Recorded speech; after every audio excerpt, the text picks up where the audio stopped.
Assalamu alaikum students. Hope you all are fine and doing good. This is going to be your chemistry class. Today we will talk about topic 15.2, of course from the chapter 15, that is environmental chemistry part 2, that is of water. Today the topic we have, that is soft and hard water. Let me write the topic name: soft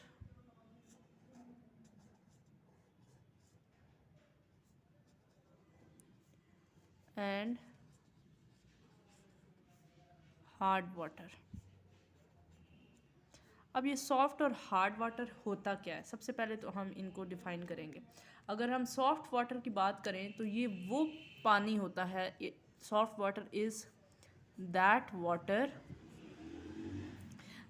ये वो पानी होता है जो अच्छी झाग बनाता है सोप के साथ। That water which produces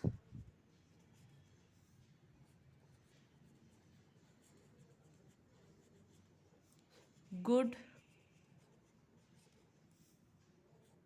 lather, LATHER, lather with soap. यानी साबुन का इस्तेमाल जब किया जाए, इस पानी का इस्तेमाल किया जाए साबुन के साथ तो अच्छी झाग बनाए, तो उसको क्या कहते हैं कि ये पानी सॉफ्ट है। और अगर हार्ड वाटर को डिफाइन किया जाए तो ऑब्वियसली इसके ऑपोजिट होगा, that water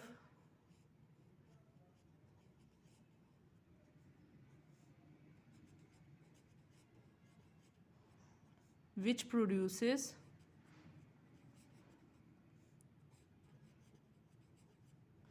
which does not produce, right? Let me write it: does not produce, which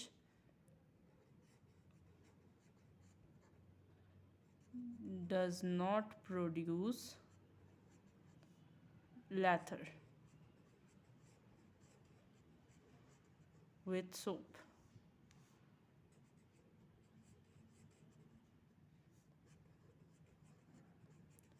जब साबुन का इस्तेमाल किया जाए, इस पानी का इस्तेमाल किया जाए साबुन के साथ, ठीक है, तो तो झाग ना बनाए या फिर गुड लेथर ना बनाए, ठीक है, इसको हम क्या कहते हैं, hard water.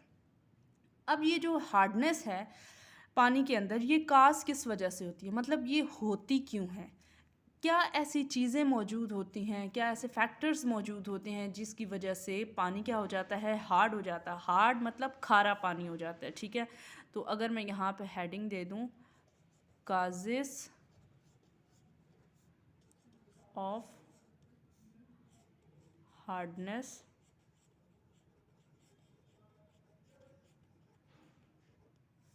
In water,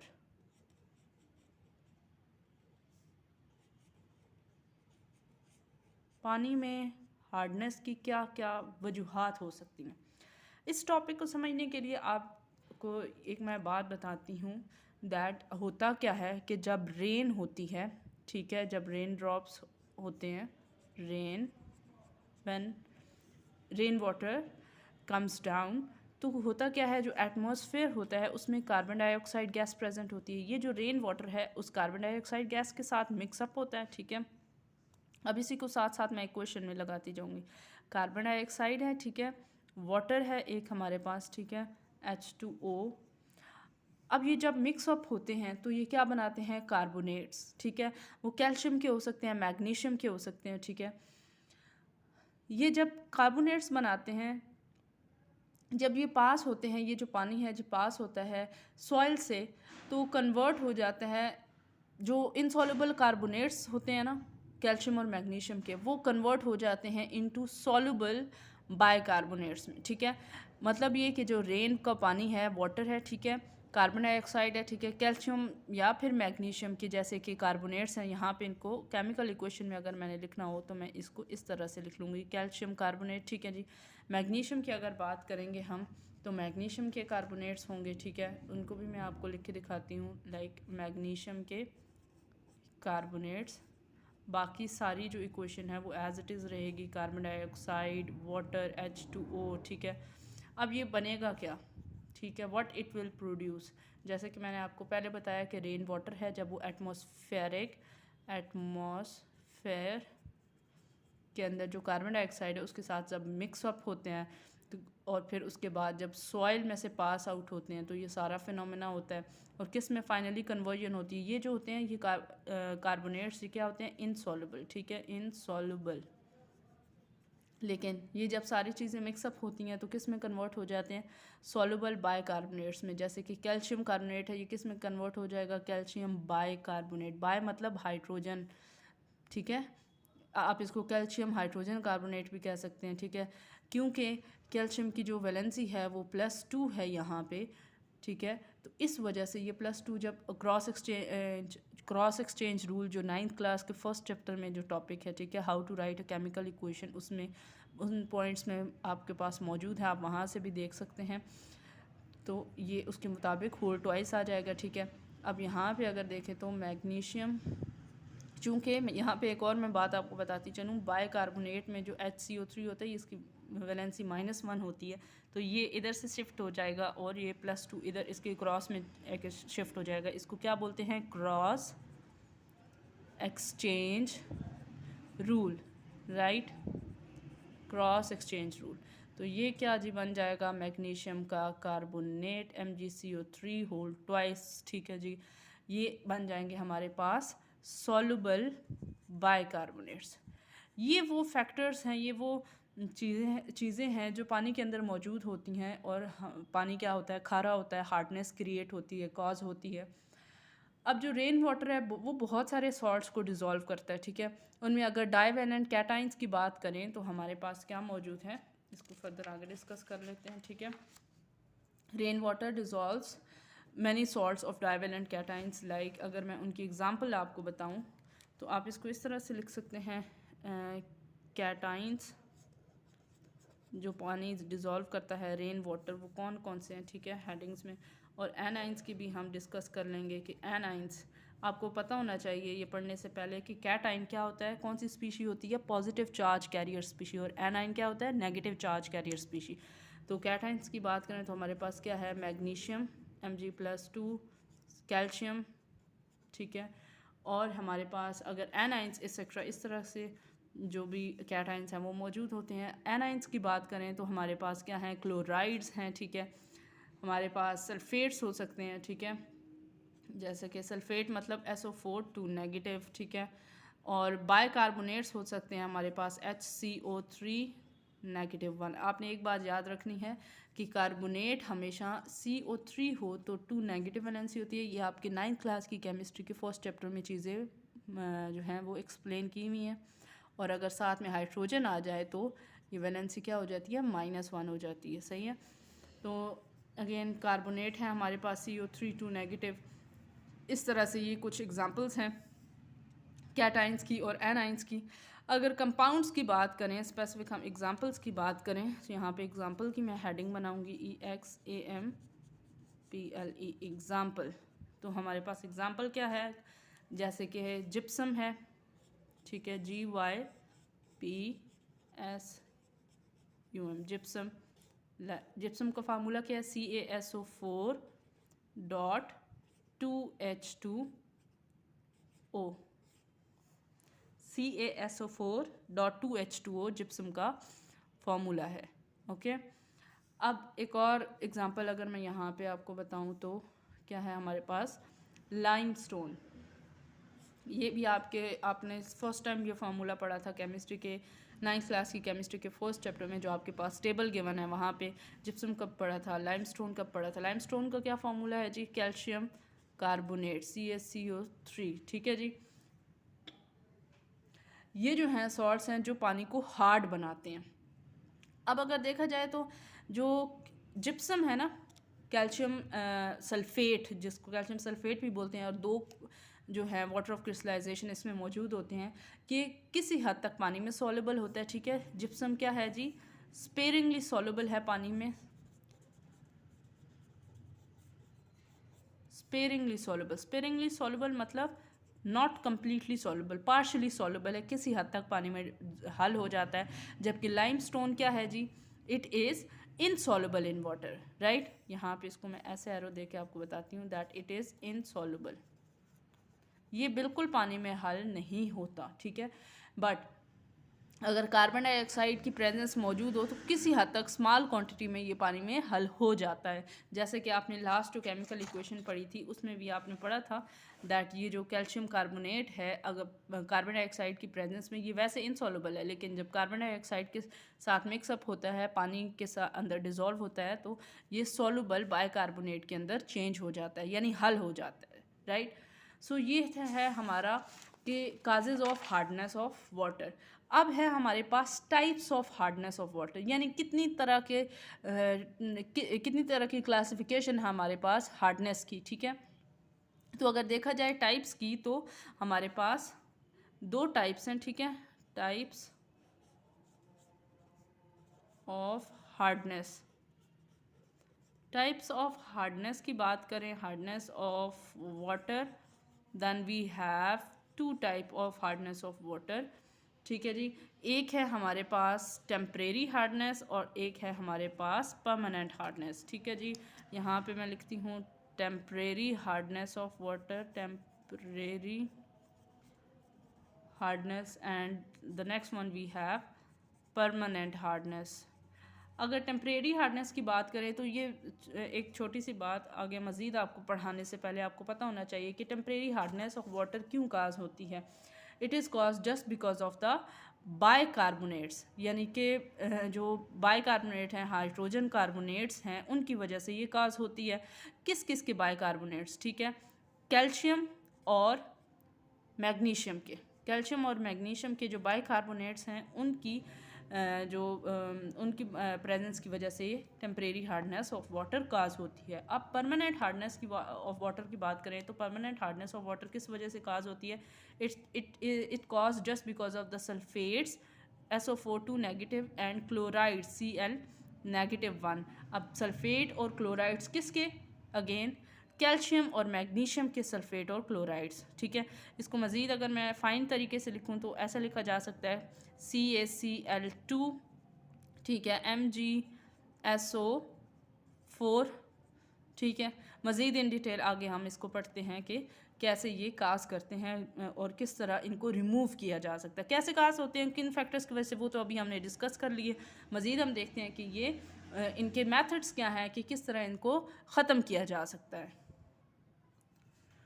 okay students, हम बात कर रहे थे कि हम जो टेम्परेरी हार्डनेस या परमानेंट हार्डनेस है उसको रिमूव कैसे कर सकते हैं।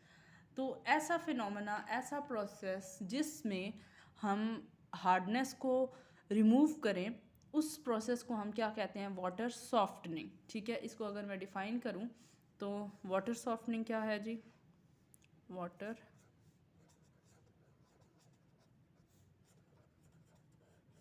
softening,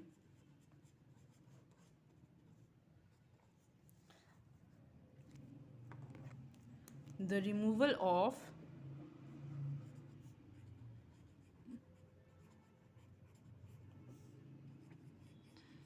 मैग्नीशियम, मैग्नीशियम के जो आयन है Mg+2, या फिर कैल्शियम के जो आयन है Ca+2। मैग्नीशियम और कैल्शियम के आयंस को जो रिस्पॉन्सिबल होते हैं हार्डनेस पे, मतलब जिनकी वजह से हार्डनेस काज होती है, विच आर रिस्पॉन्सिबल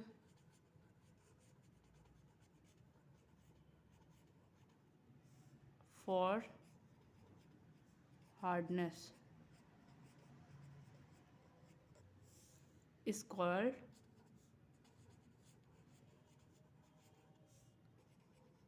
water,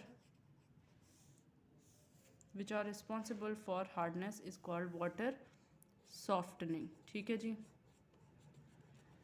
ऐसा फिनोमेना जिसमें हम कैल्शियम और मैग्नीशियम के आयंस को रिमूव करें जो रिस्पॉन्सिबल होते हैं हार्डनेस क्रिएट करने के लिए, तो उनको रिमूव करने के प्रोसेस को हम क्या कहते हैं, वाटर सॉफ्टनिंग। अब आते हैं जी कौन कौन से ऐसे मेथड्स हैं जिनसे हम हार्डनेस ऑफ वाटर को रिमूव कर सकते हैं, ठीक है। रिमूवल ऑफ, सबसे पहले अगर हम देखें कि टेम्परेरी हार्डनेस, ठीक है, removal of temporary temporary hardness, ठीक है जी।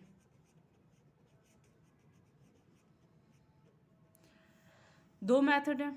सबसे पहला मेथड क्या है, बॉइलिंग करने से, यानी कि जैसे कि आप लोगों ने अपने घरों में डेली बेसिस पे ऑब्जर्व किया होगा कि जब वाटर को प्योरीफाई करना होता है तो अक्सर जो मदर्स हैं वो बॉयल करती हैं पानी को, उससे या फिर पानी अगर खारा हो तो उसको बॉयल कर लिया जाता है और उसकी जो किसी हद तक जो खारापन है वो थोड़ा सा रिमूव हो जाता है, सही है।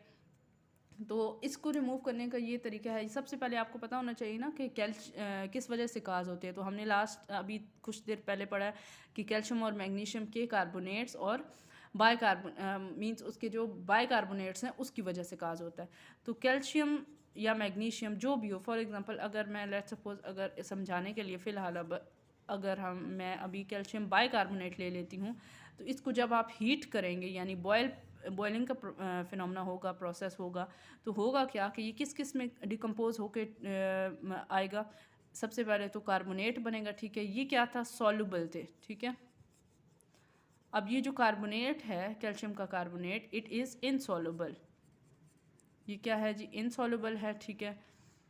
और हमारे पास क्या मिल जाएगा, हमें पानी मिल जाएगा। और जहाँ पे कार्बोनेट या बाइकार्बोनेट की बात हो तो ऑब्वियसली कार्बन डाइऑक्साइड गैस ने तो लाजमी इवॉल्व होना होता है, ठीक है। कार्बन डाइऑक्साइड गैस जो है वो इवॉल्व हो जाएगी, तो बाकी ये जो इनसॉल्युबल कार्बोनेट बना है इसको फ़िल्टर आउट कर लिया जा सकता है, या फिर ये प्रेसिपिटेट यानी पीपीटीज की फॉर्म में अलग हो जाएगा, ठीक है। तो इस तरह हम इसको रिमूव कर सकते हैं। नेक्स्ट हमारे पास जो मेथड है that is Clark's method. The second method for removing the temporary hardness of water is Clark's method. Clark's method, ठीक है जी। आपको दोबारा मैं रिवाइज़ करवाती चलूँ कि हम पढ़ रहे हैं रिमूवल के मेथड्स, टेम्परेरी हार्डनेस के रिमूवल के मेथड्स, और आपको पता होना चाहिए कि किस वजह से काज होती है।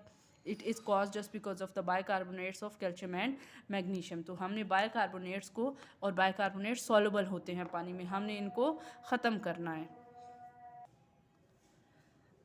स्टूडेंट्स, हम क्लार्क्स मेथड की बात कर रहे हैं। क्लार्क्स मेथड क्या है कि ऐसा फिनोमेना है, ऐसा प्रोसेस है जिसमें हम एक कंपाउंड को ऐड करते हैं जिसका नाम क्या है, स्लेक लाइम, ठीक है। स्लेक्ट लाइम, स्लेक लाइम का फॉर्मूला क्या है, calcium hydroxide, CaOH whole twice, ठीक है। इसको कैल्शियम हाइड्रोक्साइड भी कहते हैं।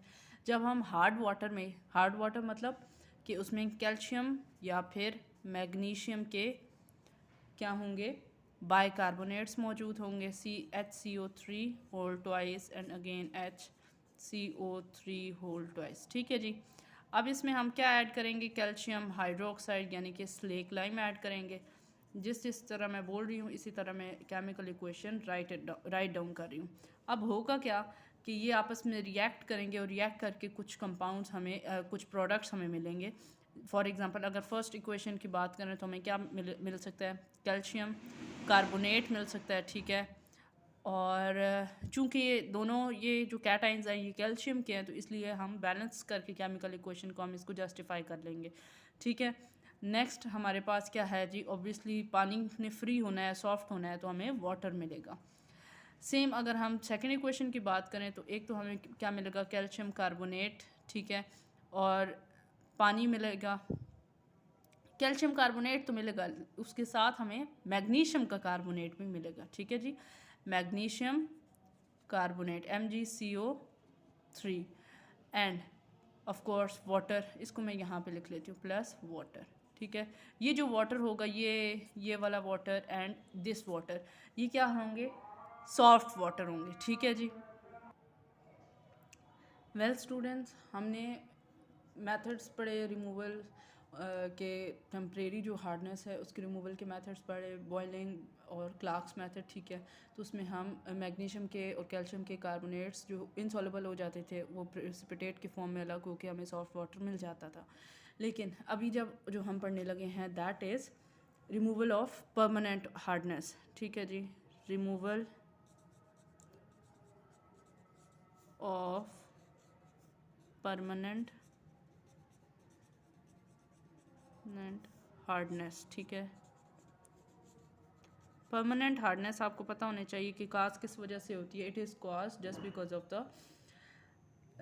Just because of the sulphates और क्लोराइड्स, ठीक है जी। सल्फेट्स और क्लोराइड्स जो होते हैं कैल्शियम और मैग्नीशियम के, उनकी वजह से कॉज होती है। इसमें जो रिमूवल के मेथड्स हैं वो हमारे पास दो मेथड्स हैं। वो कौन कौन से हैं? सबसे पहला जो मेथड है by adding washing soda. Washing soda add करने से ये जो परमानेंट हार्डनेस है वो रिमूव हो सकती है, ठीक है। इसको रिमूव करने के लिए हमें ज़रूरी है कि हम केमिकल्स ही यूज़ करेंगे। हम बाय बॉइलिंग और by doing something like this हम इसको रिमूव नहीं कर सकते, ठीक है। और सेकंड हमारे पास जो मेथड है वो क्या है? By adding sodium zeolite. अब सोडियम जियोलाइट क्या है ये हम देखेंगे, ठीक है। जियोलाइट, सोडियम जियोलाइट क्या है ये हम देखेंगे। उससे पहले हम डिस्कस कर लेते हैं वॉशिंग सोडा। वॉशिंग सोडा क्या है? वॉशिंग सोडा का जो फॉर्मूला है वो आपके 9th क्लास की केमिस्ट्री के पेज नंबर 8 पे टेबल है जो 1.3, वहाँ पे आपने अपने 9th क्लास में पढ़ा होगा। वॉशिंग सोडा का formula that is Na2CO3, right, यानी सोडियम कार्बोनेट। अब होता क्या है, जो हमारे पास हार्ड वाटर है यानी कि कैल्शियम का या फिर मैग्नीशियम के हमारे पास सल्फेट मौजूद है, SO4 ये लगा दिए, ठीक है। उसमें हम ऐड क्या करेंगे, ठीक है। ऐड हम करेंगे washing soda that is Na2CO3, okay, Na2CO3। अब जब ये रिएक्शन होगा तो रिएक्शन होने के बाद ये क्या बनेगा, मैं इसको चलें इधर से इस एरो से शो कर लेती हूँ। रिएक्शन होगा तो उसके बाद क्या बनेगा कि ये हमारे पास Na+1 है, ठीक है।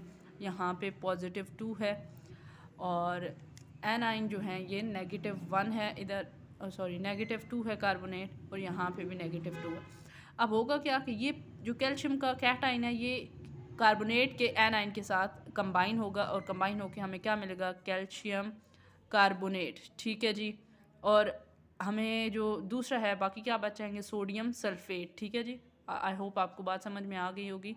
इन जो आयंस एक्सचेंज हो जाएंगे, ठीक है। इधर से इसका कैटाइन इसके एनाइन के साथ मिल जाएगा और इधर इसके कैटाइन इसके एनाइन के साथ। इसको मज़ीद बेहतर ये है कि मैं एरो से शो कर दूँ, ठीक है जी।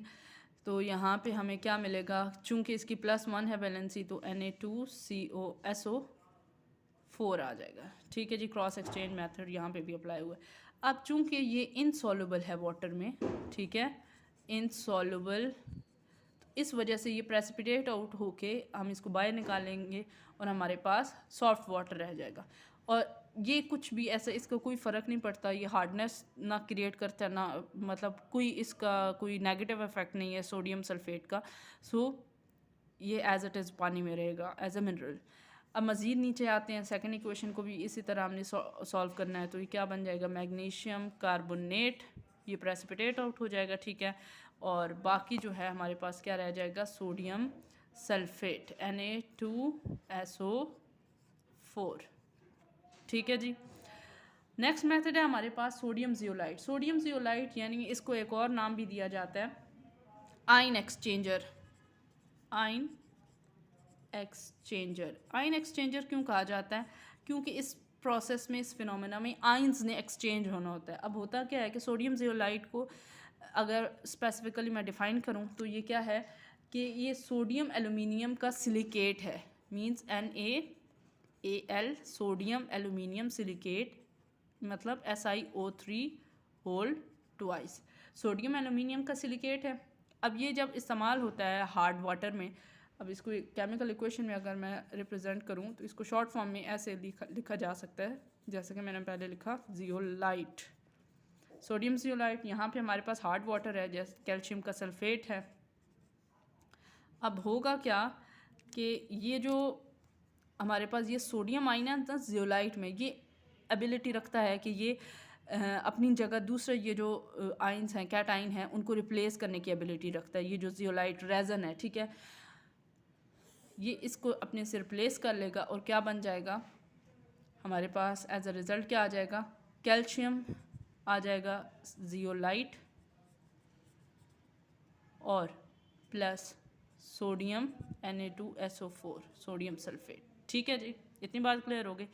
अब ये जो सोडियम जियोलाइट का या फिर आयन एक्सचेंजर का जो मेथड है, ये होता है यूज़ कहाँ कहाँ पे होता है। डोमेस्टिक पर्पसेस के लिए भी यूज़ होता है, यानी कि डोमेस्टिक लेवल पे जो या छोटे लेवल पे अगर हार्डनेस वाटर की रिमूव करनी हो, परमानेंट हार्डनेस, तो वहाँ पे भी यूज़ होता है। और as well as large scale पे, मतलब इंडस्ट्रियल स्केल पे भी ये इस्तेमाल होता है मेथड, इसको hardness, permanent hardness of water को रिमूव करने के लिए।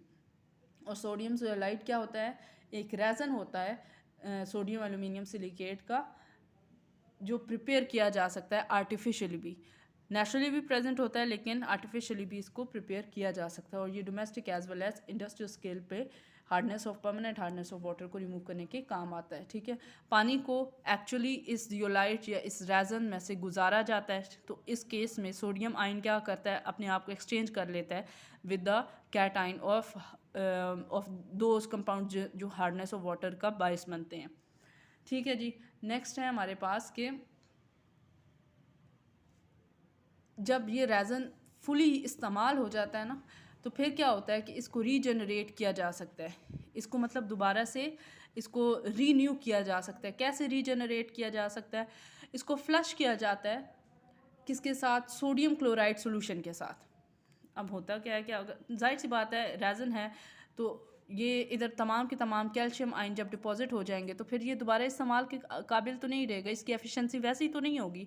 तो किया क्या जाता है, उसी रेजन को जिसके अंदर बहुत सारे कैल्शियम आयंस होते हैं, उनको फ्लश आउट किया जाता है with the help of NaCl solution, यानी सोडियम क्लोराइड सोल्यूशन के साथ फ्लश आउट किया जाता है जियोलाइट। ठीक है जी, फ्लश आउट किया जाता है और ये रिवर्स फिनोमेना परफॉर्म करता है और सोडियम दोबारा अपनी पोजीशन पे वापस आ जाता है जियोलाइट। ओके, और यहाँ पे हमारे पास क्या रह जाएगा, कैल्शियम क्लोराइड CaCl2। तो अपनी जो हाई कंसंट्रेशन है सोडियम आयन की वो वापस आ जाती है। तो इस तरह ये हमारे पास अपनी अच्छी एफिशिएंसी के साथ वापस आ जाता है और इसको रीयूज़ किया जा सकता है। Now we have the disadvantages of hard water. Okay जी, हमारे पास अब नेक्स्ट क्या है, डिसएडवांटेजेस। क्या क्या नुकसानात हैं हार्ड वाटर को यूज़ करने के, disadvantages of hard water. Hard water को यूज़ करने का सबसे पहला तो डिसएडवांटेज क्या है कि ज़्यादा पानी इस्तेमाल होता है वॉशिंग पर्पस के लिए। ठीक है, ज़्यादा अमाउंट ऑफ सोप रिक्वायर होता है अच्छा झाग बनाने के लिए। ठीक है, it consumes large amount of